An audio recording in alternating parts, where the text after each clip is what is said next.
Dalam sistem pembuktian, kalau ada dua orang yang menjadi tersangka atau terdakwa, misalnya kita dua ada di lapangan. Kalau saya menyangkal, berarti lu yang harus tahu.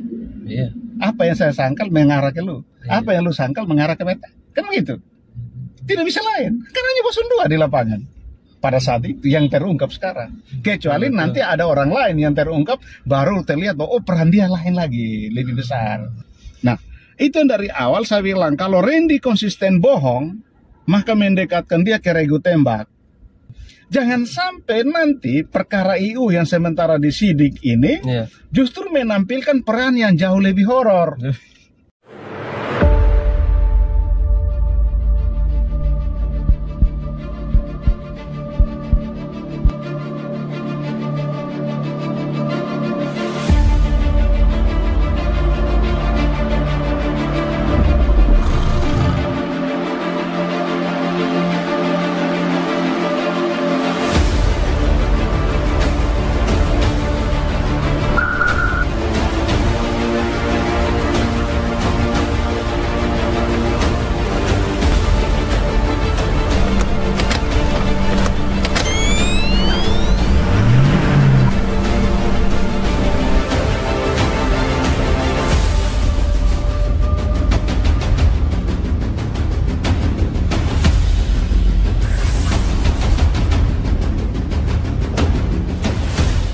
Halo Bapak Mama, saudara semua, ketemu lagi di Pasiar Oto.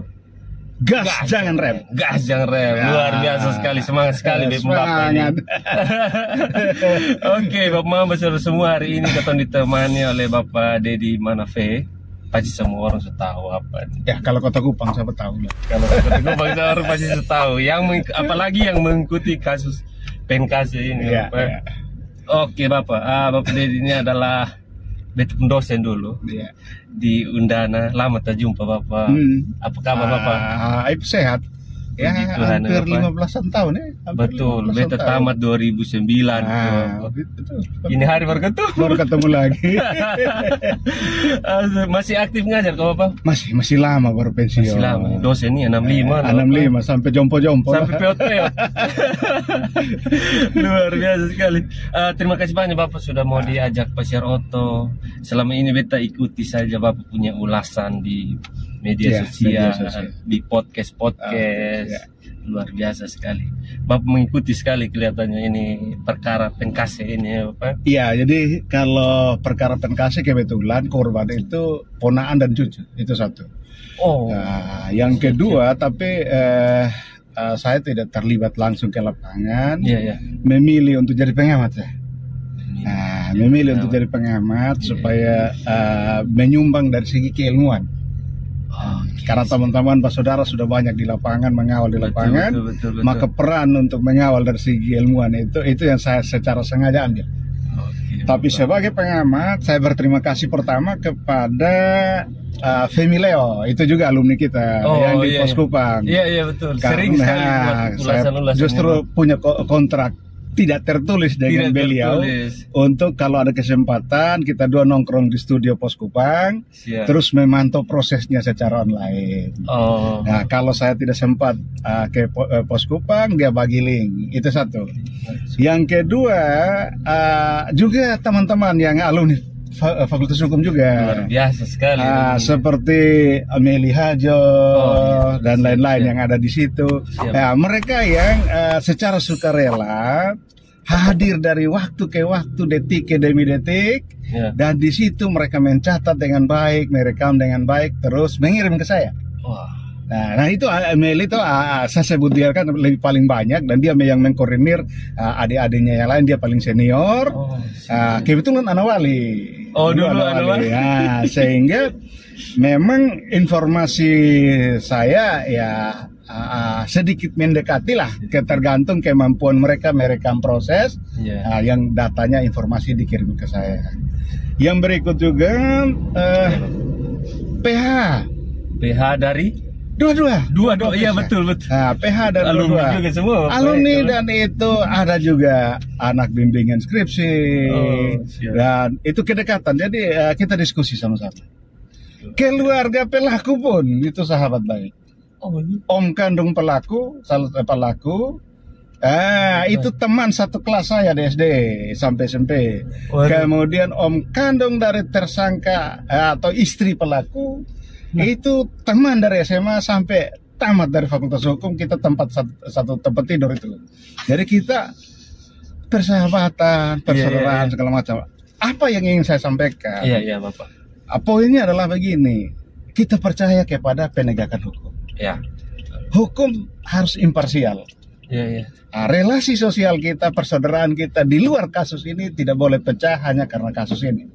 Itu poin paling penting yang harus kita bangun dalam kehidupan kita. Nah, itu cerita singkat berkaitan dengan sumber informasi saya.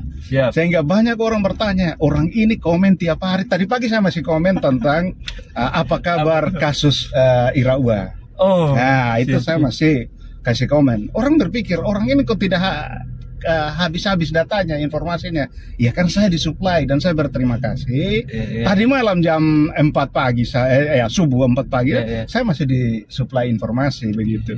Tentang penambahan pasal. Penambahan pasal di tersangka IU. Penambahan pasal 221 KUHP. Itu apa tuh? Itu terkait dengan menyembunyikan tersangka lain, kemudian memfasilitasi, menghambat proses penyidikan penuntutan. Nah, itu tadi subuh saya dapat itu. Sekarang kan era keterbukaan informasi itu Bapak. Jadi tidak kalau beta pribadi sudah heran kalau Bapak Dedi update sekali tentang berita ini karena ini hari lu omong di mana? Dapat. Ini detik memang ketong sudah dapat. Nah, oleh karena itu begini. Kalau perkembangan daripada kasus PNKC ini, sesungguhnya sekarang kita harus mengapresiasi proses persidangan terhadap terdakwa Randy Bajide. Kalau Randy sudah boleh omong nama karena dia sudah disidangkan dalam sidang yang terbuka untuk umum. Nah, maka boleh. Kalau tersangka IU tidak boleh. Karena masih tersangka itu asas praduga tak bersalah, maka tidak boleh. Nah, itu prosesnya sudah sangat luar biasa. Bahwa di dalam dakwaan itu menyebut bahwa terdakwa Randy Bajide bersama-sama dengan tersangka IU itu melakukan pembunuhan yang direncanakan lebih dahulu terhadap Astri dan kekerasan yang mengakibatkan matinya Lael. Nah, kemudian pasalnya primernya itu 340 KUHP tentang pembunuhan berencana dan pasal 80 ayat 3 Undang-Undang Perlindungan Anak tentang kekerasan yang mengakibatkan matinya anak. Nah, sekarang perkembangan terakhirnya adalah acara pembuktian sudah selesai. Ya, betul. Sebentar lagi akan masuk pada penuntutan. Bukan pembelaan. Penuntutan dulu.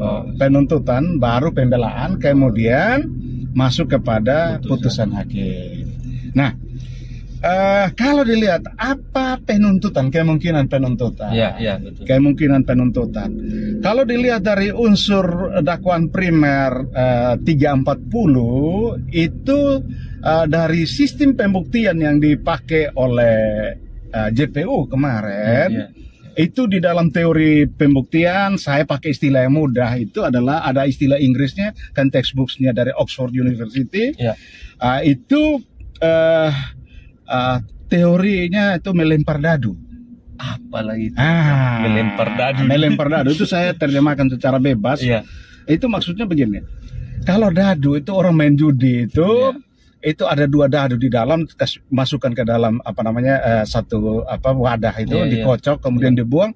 Nah, dadu itu nanti nilainya antara nilai terendah 2 dadu berarti angka 2. Kemudian tertinggi adalah 6 kali 2 12. Nah, maksudnya apa? Jaksa sudah punya petanya. Jadi unsur delik itu misalnya berencana itu begini, dan dari BAP, dari bukti-bukti yang ada dia sudah bikin checklist. Kalau menggunakan teori melempar dadu, berencana maka bukti-bukti ini. Kemudian sengaja dengan sengaja ini. kemudian menghilangkan nyawa orang lain ini. Nah, 3 unsur pokok daripada unsur delik dari 340 itu sederhana, bikin tabel sederhana. Kemudian begitu semua dihambur semua alat bukti dibawa ke pengadilan, misalnya mulai dari saksi-saksi yang ada masuk, kemudian ahli masuk, dia tinggal checklist. Oh, saksi A ini kena dengan bukti ini, dia checklist. Nah, logikanya adalah unsur perencanaan itu minimal didukung oleh 2 alat bukti. Betul. Unsur dengan sengaja juga harus 2 alat bukti. Kemudian unsur menghilangkan nyawa juga dengan 2 alat bukti. Nah, kalau ini semua sudah terpenuhi, maka unsur delik terpenuhi. Maka tuntutan pidananya pasti maksimal. Pasti maksimal karena semua unsur delik terpenuhi. Betul. Kalau selama ini yang digunakan biasa di sistem pembuktian yang normal, yang biasa dipakai dalam peradilan pidana yang umum biasa, selama ini itu model pembuktian kronologis. Sehingga seperti tadi, mereka mengelompokkan alat bukti saksi-saksi yang pada unsur perencanaan, maka periksa dulu saksi-saksi untuk membuktikan perencanaan. Kemudian periksa lagi saksi-saksi yang membuktikan unsur dengan sengaja. Kemudian baru saksi-saksi yang membuktikan unsur menghilangkan nyawa. Sehingga publik akan mengikuti kisah kasusnya itu runtun. Tapi yang kemarin kan semua saja, pokoknya siapa saja bawa dipanggil. Nanti kita yang belajar hukum pidana, belajar sistem pembuktian. Ini nih dia mau membuktikan masuk apa, dia masuk di mana. Kemudian kita bikin mappingnya. Mapnya terjadi dan terpenuhilah semua unsur. Nah, kemudian dari situ kenapa akan masuk kepada tuntutan maksimal? Karena di sini ada 3 hal yang menyebabkan terdakwa nanti juga di putusan nanti akan menjadi putusan maksimal. Yaitu pertama, terdakwa 3 kali melakukan hal yang memberatkan. Apa itu? Yang pertama, dia berbohong soal tidak adanya kalimat pertengkaran. Terus dibantah dengan alat bukti yang apa tuh? Nah, ternyata ketika terbantahkan dan dia membenarkan, yaitu ketika saksi ahli bahasa.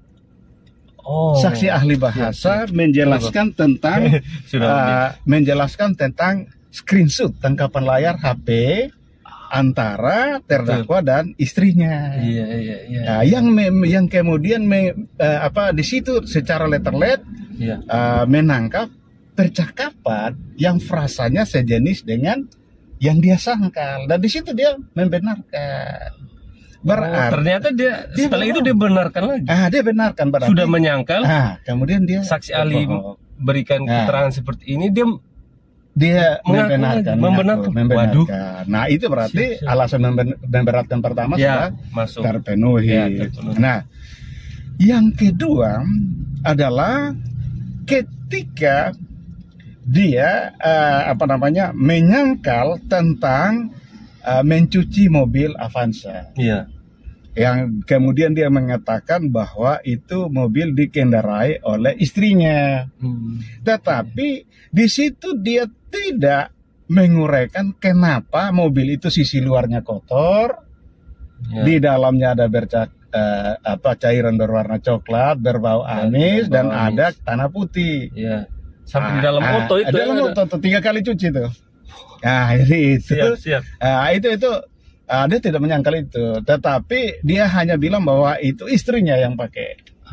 Nah, tapi dia tidak menjelaskan lebih jauh.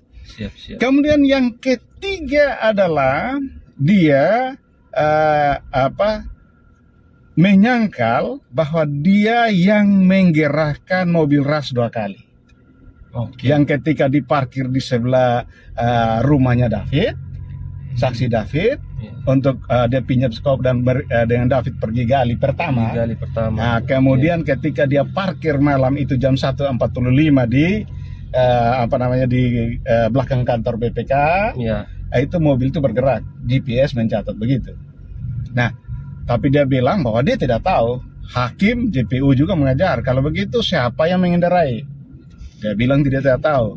Nah, itu analisis sederhana saja, karena dia bilang bahwa kunci kontak mobil itu dia bawa. Lantas mobil ini bagaimana bisa bergerak tanpa kunci mobil? Kunci kontak. Apakah otomatis duduk langsung jalan? Dipakai remote, auto remote. Itu Tamiya. Itu anak-anak dong punya. Nah, Tamiya. Jadi, nah dari situ berarti ada 3 titik dia melakukan hal-hal yang memberatkan. Makanya hakim sendiri menekankan saudara harus jujur supaya jangan memberatkan. Nah dari situ maka paling tidak ruang untuk sampai pada tuntutan maksimal dan juga putusan maksimal, pidana maksimal akan muncul di situ. Kemudian bagaimana pembelaan? Pembelaan secara hukum, pembelaan ilustrasinya begini, karena PH yang sama. PH untuk tersangka IU juga adalah PH untuk terdakwa Randy Bajida. Nah, namun yang saya lihat misalnya dalam pra peradilan IU pra peradilan IU itu pembelaan daripada atau permohonan daripada PH itu atas nama tersangka itu karena yang dikeberatan itu adalah keberatan itu adalah penetapan tersangka. Nah, apa yang ditetapkan sebagai dasar ditetapkan tersangka? Peran IU itu apa? Pelaku peserta berdasarkan pasal 55 ayat 1 ke 1E, di mana di situ dibilang dalam surat dakwaan terhadap terdakwa Randy itu IU itu turut serta melakukan atau menyuruh melakukan. Nah mestinya dalam pra peradilan itu yang dipertanyakan itu adalah apa bukti yang dikantongi, minimal 2 alat bukti yang cukup yang dikantongi oleh penyidik bahwa IU itu adalah pelaku yang turut serta. Karena kalau turut serta berarti harus ada pada lokus dan tempus delicti itu dia harus ada di situ. Kan dia sama-sama. Nah, sebenarnya disitulah pembantahannya adalah kalau memang lokusnya adalah di Hollywood pada jam 9 pagi tanggal 28 Agustus 2021, maka alibinya sederhana. Jam itu kan IU ada di sekolah lagi mengajar. Kan anak-anak sekolah menyaksikan, guru-guru menyaksikan, dan absensi sekolah sebagai bukti surat ya kan ada di situ. Pihak sekolah juga dihadirkan kan? Waktu saksi meringankannya, dengarnya saksi meringankannya terdakwa baru mau dihadirkan, tapi itu kan salah sasaran. Harusnya di pra peradilan. Itu satu. Yang kedua adalah kalau dia adalah menyuruh melakukan, maka alat bukti apa yang menyatakan bahwa IU menyuruh Randy untuk membunuh Astrid dan lain. Kan toh kalimat yang muncul dalam pertengkaran itu justru muncul dari mulutnya Randy sendiri, yaitu kalau begitu beta bunuh dong kok. Itu pertanyaan, tapi IU kan tidak ada jawaban. Nah kalau gitu lu bunuh sudah. Kan tidak ada seperti itu kalau misalnya dialog orang Kupang kan begitu. Hanya berhenti dengan selama Astrid dan Lail masih hidup saya tidak tenang. Terus Randy jawab, kalau begitu beta bunuh dong sudah kok. Nah, kalimat-kalimat seperti itu apakah perlu dilihat betul bahwa ahli bahasa mengatakan memunculkan niat. Ada motif dan niat. Tetapi niat ini muncul dari IU atau muncul dari Randy? Bahwa motifnya ada pada IU, iya, karena siapa sih istri yang ketika suaminya berselingkuh dia rela, pasti dia marah.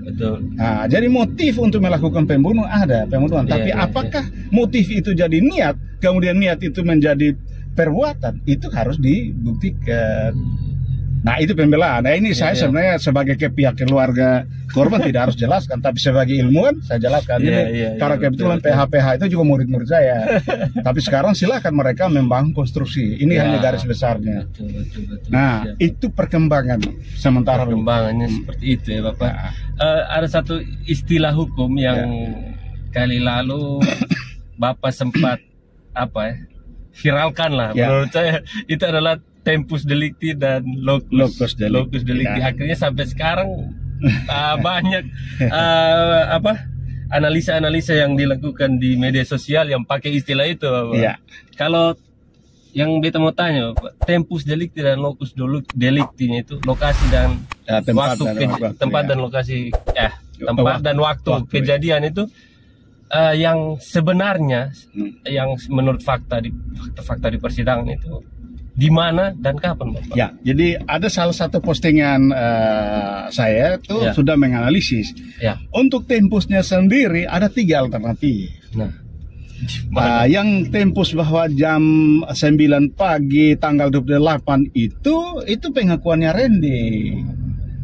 Tetapi kalau benar bahwa CCTV gereja Soar itu yang sudah sempat disita oleh penyidik, yang tidak sampai ke persidangan, sampai yang sekarang hilang. Tidak tahu di mana itu, tapi tidak sampai di persidangan.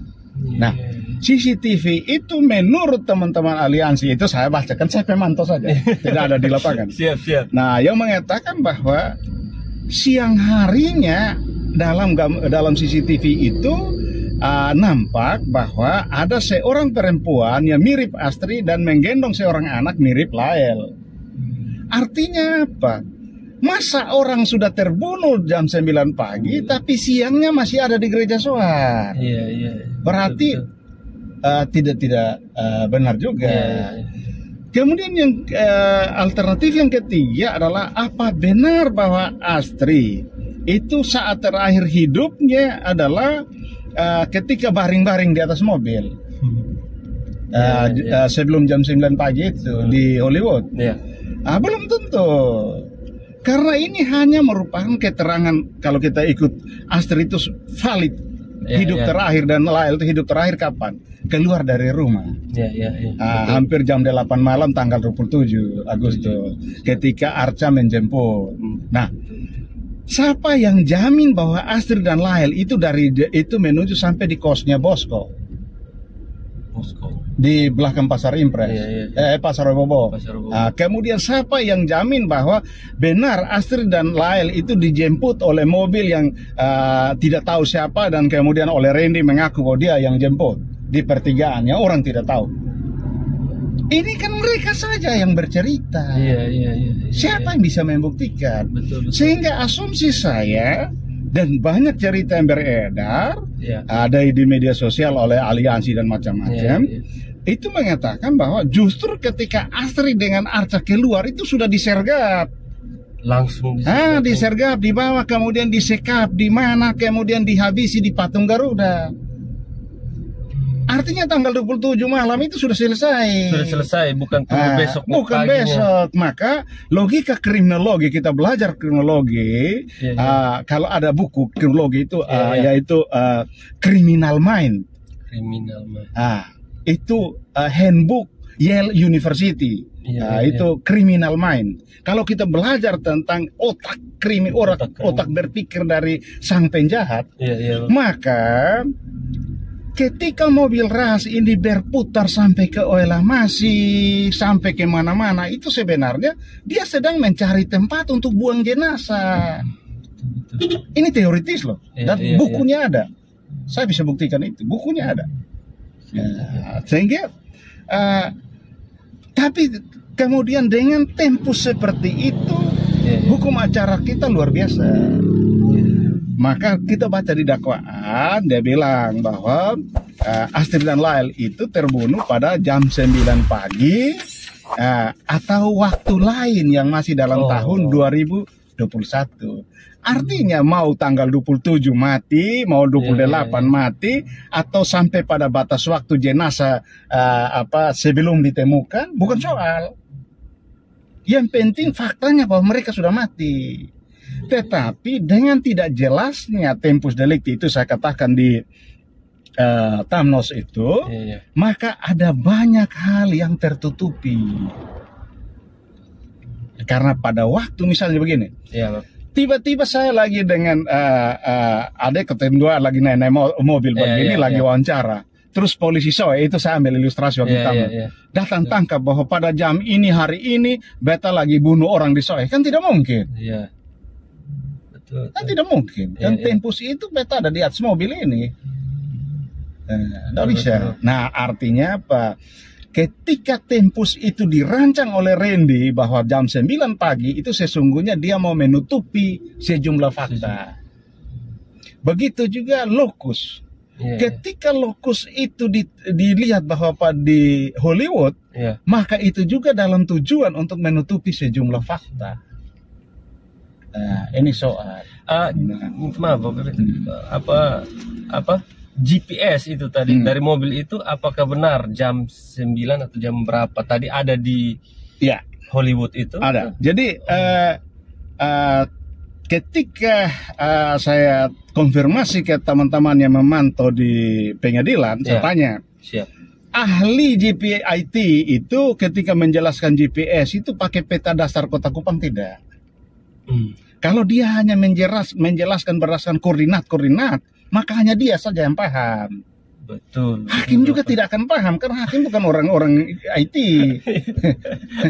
Tapi kalau pakai dasar peta Kota Kupang, kemudian di dalam peta itu ada jalur-jalur jalan seperti kita begini, maka sekarang mobil ini akan mencatat GPS kita. Iya, betul. Nah, lewat jalur jalan ini. Nah, kalau dia pakai itu berarti kesaksian dia, keterangan dia lengkap. Nah, oleh karena itu keterangan yang valid. Itu ilmiah, tidak bisa dibantah.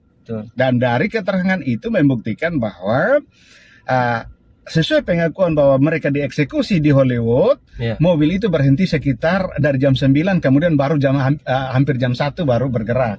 Berarti hampir 4 jam. 4 jam di situ. Nah, disitulah yang kemudian terdakwa bilang bahwa setelah 2 korban ini meninggal dia bingung. Nah, makanya saya kasih komen, bingungnya itu 4 jam. Artinya ada trauma psikologis luar biasa dan itu harus diuji oleh psikiater. Dan saksi meringankan kemarin katanya juga bagi dia adalah salah satu psikiater, psikolog atau apalah begitu, untuk melihat apa benar ada jejak, karena jejak trauma itu 20 tahun yang lalu juga mereka punya metode untuk menggali itu. Nah, coba lihat di film-film, kasih tidur baru mulai wawancara, nanti dia cerita dulu masa kecil seperti apa. Dan kemudian ilmunya bisa menganalisis. Nah, itu mereka punya metode. Bapak pernah di satu podcast di Om James, di Pod James itu Bapak bilang ini ada rekayasa besar. Yang beta mau tanya Bapak, kira-kira siapa yang menurut Bapak pribadi, siapa yang punya kemungkinan besar merekayasa ini? Yang pasti orang itu harus belajar hukum pidana dengan luar biasa. Ahli hukum pasti bisa dibilang itu. Ahli hukum. Karena begini, sampai sekarang saya menjadi aneh, kenapa teman curhatannya IU dihadirkan sebagai saksi? Itu kenapa, Bang? Tapi kenapa teman curhatannya terdakwa Randy tidak ada satupun yang muncul di pengadilan? Misalnya, ketika dia memberi pengakuan, ketika dia pergi ke Jakarta atau ke mana lah begitu menurut pengakuan dia menghilang itu, pasti dia kan ngaku kepada orang dan orang itu kemudian suruh dia pulang atau ada orang lain antar dia menghadap Kapolda. Nah, siapa orang-orang ini? Sampai sekarang kan masih misteri. Bahwa kita tahu karena waktu itu di lapangan ada yang foto dan segala macam, tapi selama belum ada di fakta di persidangan, kebenaran bukan kebenaran material. Betul. Nah, kenapa orang-orang ini tidak jadi saksi?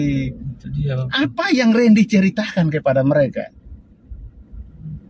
Nah, dari mana kemudian Randy bisa paham bahwa harus jadi terdakwa tunggal, tersangka dan terdakwa tunggal? Dari mana bahwa Randy paham bahwa harus ini harus jam 9 pagi di Hollywood dan harus cekik mencekik? Dari mana Randy paham bahwa harus Astri yang cekik dan dia cekik Astri? Sampai disuruh peragahkan ulang di pengadilan. Ya, kemarin juga sempat ada rekonstruksi ulang. Itu kenapa, Bapak? Itu menunjukkan bahwa hakim ragu dengan apa yang ada. Terus waktu dilakukan rekonstruksi ulang itu sesuai dengan nanti kita akan lihat di putusan. Tetapi dari rekonstruksi itu gambarannya bahwa pertama, mobil Ras itu lebih sempit dari mobil kita ini depannya. Betul. Astri duduk di posisi saya begini, lagi menggendong layar. Terus Randy di kanan begini. Kira-kira lagi kemudian kasih turun ini, kemudian baring-baring. Kira-kira dari posisi ini kalau mencekik bagaimana? Kekuatannya bagaimana? Susah ini. Nah, terus ketika jatuhnya Lael, bagaimana retak tengkorak hanya jatuh di bawah? Ini ada apa di sini? Ada apa di sini yang bisa retak tengkorak? Terus bilang saksi ahli forensik bilang bahwa ketika, karena ini Astri juga lagi mencekik Lael begini, berarti perlawanannya hanya kaki, maka dia sepak begini. Nah, bagaimana bisa terjadi memar di sini, memar di lebam di dada, tangan dan juga memar itu datang dari mana? Kepala juga ada memar di kepala segala macam. Ini datang dari mana? Kalau hanya terjadi katakanlah perkelahian singkat di dalam ruang sempit itu. Ini soal. Nah, sehingga kalau misalnya Astri, kalau logika sederhana begini, Astri yang cekik Lael, maka siapa yang pukul kepala Lael? Nah, pelaku peserta lain selain daripada Astri adalah Iu. Kok bisa gitu? Ya kan, tersangka dia kan? Oh iya. Dia sudah tersangka. Berarti apa mungkin Astri cekik baru ini Iu yang pukul? Kan tidak mungkin, tidak masuk akal juga. Berarti dua orang itu yang tidak masuk akal juga. Maka logika paling sederhananya adalah memang di kaki, di tangan itu Astri dipukul, Astri menangkis. Ya. Kemudian di kaki itu Astri dipukul untuk dilumpuhkan, baru dia dicekik dan di backup, matilah dia. Dihajar kepalanya, ditekan di dadanya.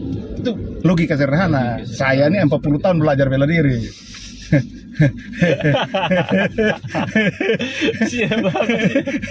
Dan sampai sekarang masih melatih bela diri. Cara membunuh orang kita paham. Bapak sampai sekarang masih melatih. Saya punya dojo kecil masih ada. Anak-anak SD dong saya masih latih. Mahasiswa juga saya masih latih. Siap. Luar biasa sekali. Nah, kemudian dari situ saya meragukan keterangan dari ahli forensik. Jadi gini, saya juga sudah ratusan kali dari tahun 2002 sampai sekarang dan kemarin dan nanti besok masih jadi saksi ahli lagi. Sudah ratusan kali jadi saksi ahli.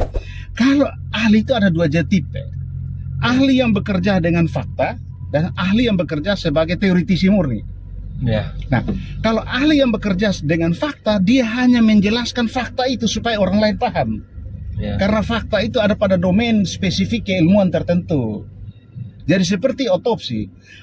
Catatan otopsi itu semua orang kalau baca belum tentu paham. Betul. Maka resep dokter sekarang tugas dia menjelaskan itu. Dan dia sesungguhnya kalau saya katakan di Aston, otopsi itu adalah catatan yang berisi derita korban karena korban mati. Maka apa yang dialami korban tercatat di dalam otopsi. Nah, sekarang hasil otopsi itu ahli menggunakan mulutnya untuk menjelaskan. Jadi ahli ini adalah berperan sebagai korban untuk menyuarakan apa yang korban alami. Tidak boleh berteori. Tidak boleh menyimpulkan yang teori di luar daripada itu. Dia hanya bercerita fakta apa adanya. Apa yang ditanya lu jawab itu. Hanya itu saja sesuai fakta. Kalau Deddy Monfey dihadirkan sebagai saksi ahli karena teoritisi murni, boleh berteori, mengutip orang lain pun teori atau berteori sebagai ilmuwan, boleh. Itu soal. Itu. Ketika Polda memproklamirkan bahwa sekarang mereka menganut scientific investigation method, metode investigasi yang ilmiah. Itu bukan hal baru. KUHP itu sudah scientific. Kalau kita lihat bahwa pengertian dari penyidikan saja adalah serangkaian tindakan penyidik, itu ada 10 rangkaian tindakan. Untuk menemukan bukti-bukti dan dengan bukti itu membuat terang tindak pidana dan guna menemukan tersangkanya menurut cara yang diatur dalam undang-undang ini. Nah, artinya apa? Kata kuncinya di situ dalam kondisi bukti-bukti ada, kemudian bukti itu menjadi terang dan terang dalam keadaan terang tersangka kelihatan. Nah, siapa yang dari bukti-bukti itu yang membuat terang? Ternyata pasal-pasal selanjutnya dari pasal 184 ayat 1 KUHP itu di situ hanya menyatakan bahwa hadirnya saksi ahli, keterangan ahli, alat bukti keterangan ahli, itulah yang membuat terang. Nah, ahli ini saintifik. Iya. Artinya apa? KUHP semenjak tahun 81 dibentuk sudah dalam perspektif saintifik. Yeah. Dan bukti saintifik berikutnya apalagi? Yaitu terdakwa, tersangka itu bukan objek. Dia tidak perlu disiksa untuk mengaku. Kalau dia menyangkal asas praduga tak bersalahnya, dia boleh menyangkal, dia boleh diam, bahkan boleh berbohong.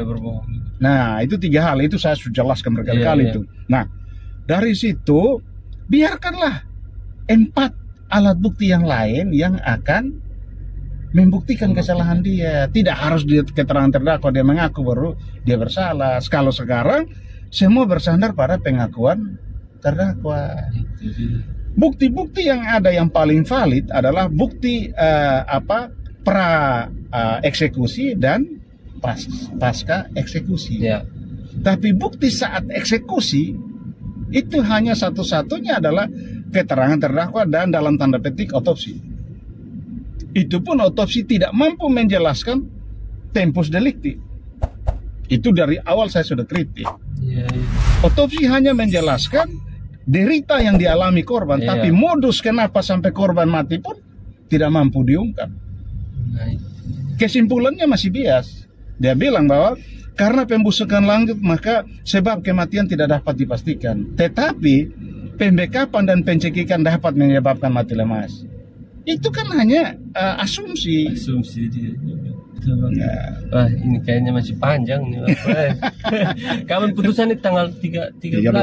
Nah, hanya satu hal yang jadi tadi pagi saya masih posting itu bahwa publik kok sepertinya ini secara filsafat hukum pidana publik melihat bahwa strata nilai itu laki-laki masih ada di puncak strata. Kemudian perempuan, istri baru anak itu di strata nilai paling rendah. Kenapa? Karena begini, ketika Randy Bajide menyerahkan diri, publik heboh besar. Sampai pada persidangan turun rame heboh besar. Orang lupa bahwa peran Randy itu paling maksimal 60%. Dari kasus ini 4 karena pelaku pesertanya ada di IU juga, jadi paling tidak ada 40% peran itu ada di IU. Kenapa? Karena Randy harus memenuhi semua unsur delik, tetapi tidak harus melakukan semua adegan sepanjang sudah terpenuhi 3 unsur delik pokok itu. Nah, sementara IU tidak harus memenuhi semua unsur, tetapi tanpa peran dia tindak pidana tidak terjadi. Itu logika pasal 55. Jadi, nah persoalan paling dasarnya adalah apakah kisah publik sudah puas dengan fakta persidangan yang menyatakan peran Randy seperti itu. Jangan sampai nanti perkara IU yang sementara disidik ini justru menampilkan peran yang jauh lebih horor. Bisa jadi. Prediksi saya jauh lebih horor. Karena dengan penambahan pasal 221. Bahwa masih ada tersangka lain yang disembunyikan atau ditutup-tutupi dan seterusnya. Itu mereka penyidik menambahkan pasal itu berdasarkan fakta persidangannya Randy. Karena tadi Randy mengatakan bahwa mobil Avanza itu dikendarai oleh IU. Kemudian dia tidak tahu siapa yang menggerakkan ras 2 kali. Nah, prinsip dasarnya adalah dalam sistem pembuktian kalau ada 2 orang yang menjadi tersangka atau terdakwa, misalnya kita dua ada di lapangan. Kalau saya menyangkal berarti lu yang harus tahu. Apa yang saya sangkal mengarah ke lu, apa yang lu sangkal mengarah ke beta. Kan begitu. Tidak bisa lain. Karena hanya bosun 2 di lapangan pada saat itu yang terungkap sekarang. Kecuali nanti ada orang lain yang terungkap baru terlihat bahwa peran dia lain lagi, lebih besar. Itu berbeda. Sehingga misalnya begini, bagaimana kalau ternyata Randy terlibat. Tapi bagaimana kalau ternyata yang eksekusi bukan Randy? Randy hanya penerima jenazah. Itu berarti putusannya Randy bukan? Tetap jalan, karena dia terlibat. Dia terlibat. Karena tanpa dia juga tindak pidana ini tidak terjadi. Karena dia juga salah satu kausa primanya dia. Betul. Kalau dalam kausalitas, musabab pertama primanya adalah dia, primernya dia. Kan dia yang selingkuh. Iya. Jadi tidak bisa juga kalau merancang bahwa nanti kita bilang bahwa misalnya oknumnya menggerakkan mobil lah yang eksekutor, lantas perkara Randy nanti kita PK terus bebas. Tidak bisa, bos. Ente juga terlibat. Ente kausa primanya.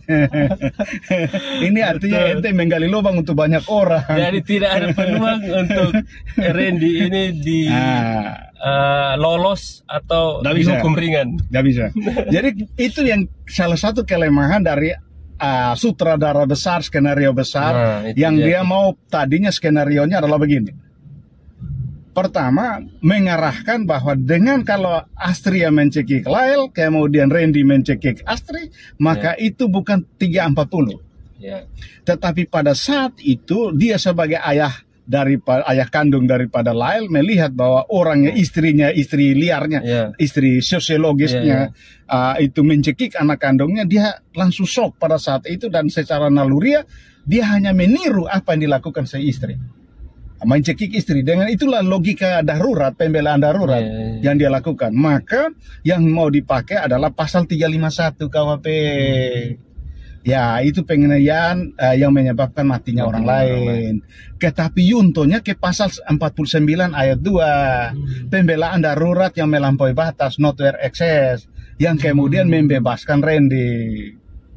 Nah, skenarionya bagi Randy itu sang aktor, sang sutradara itu kemungkinan merancangnya ke situ. Makanya Randy mati-matian. Kan Randy tamatan apa sih?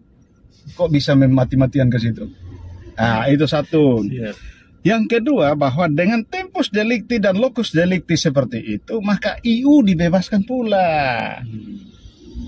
Itu logikanya. Tetapi fakta persidangan berbicara lain. Nah, itu dari awal saya bilang, kalau Randy konsisten bohong, maka mendekatkan dia ke regu tembak. Hukuman mati, karena hukuman mati kita menggunakan regu tembak. Betul. Nah, apa yang disangkal oleh Randy pasti akan mengarah ke IU. Itu hal yang pertama. Yang kedua, sebagai pelaku peserta pasal 55, itu bahasa aslinya als daders. Apa tuh? Artinya semua pelaku-pelaku. Dan dalam pasal 55 bahasa aslinya itu saya sudah sempat posting juga. Artinya apa? Apa yang dipidanakan kepada Randy akan juga dipidanakan kepada pelaku peserta yang sama, yang lain. Jadi Randy hukuman mati, IU juga pasti kena hukuman mati. Jadi skenario tadinya mau kasih bebas dua-dua, saya mau masuk. Hanya sang aktor lolos. Nah, ini yang sekarang tergantung penyidik. Iya. Penyidik mau mendalami atau tidak. Minimal siapa oknum yang atau aktor yang Randy tempat curhat. Sehingga Randy begitu dengan luar biasa datang menyerahkan diri dan mengaku dan konsisten dengan kebohongan dia. Iya. Nah, siapa yang antar Randy menghadap Kapolda? Pasti kan Randy sudah cerita ke dia, baru dia. Kebetulan Kapolda itu adalah bosnya penegak hukum, tapi sebenarnya dia bisa ditarik sebagai saksi. Karena ente datang terima dan ente pasti tanya kan? Betul. Lu datang nih mengaku tentang apa ini? Oh, lu cerita begini-gini. Oh, kalau begitu baru dia rujuk ya? Iya. Bisa ya sebenarnya bisa. Ya, tapi kan kalau pasang begitu mana ada anak buah berani periksa bos. Itu artinya equality before the law harus kita tulis ulang, kan? Betul. Tulis besar-besar lebih besar Bapak seharusnya. Oke, Bapak. Ini kalau ketemu itu berarti sudah habis-habis, Bapak.